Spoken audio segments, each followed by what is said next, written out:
বাইরে কি গরম, যে গরম বাবারে বাবা, ফ্রিজের পানি ভরসা। ও বাবা, আমি এসি থেকে বেরি হব না, এত গরম। এই গরমের মধ্যে রান্না বান্না করা যায়? সিদ্ধ হয়ে যেতেছি।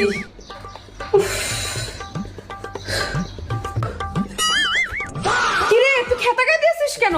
হ্যাঁ, ভাবলাম খেতাটা এত সুন্দর, একটু গায়ে দেই। কি গরমের মধ্যে তুই খেতা গায়ে দিয়েছিস?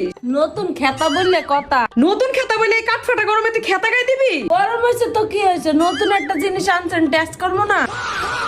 দেখছেন খেতাটা আমি গায়ে দেওয়ার পরে কত সুন্দর লাগতেছে। খেতা গায়ে দিলে আবার মানুষের সুন্দর লাগে? কয়দিন পর তো পুরান হয়ে যাইব, ভাবলাম নতুন থাকতে থাকতে একটু গায়ে দিয়ে লই। আপু আপনি শোন, খেতাটা গায়ে দিয়ে দেন, কত ভালো লাগবে। আমি কি পাগল নাকি? আমার মাথার তার ছিঁড়ে গেছে। তোর মাথার তার ছিঁড়ে গেছে, তুই খেতা গায়ে দিয়ে শুয়ে থাক। কি একটা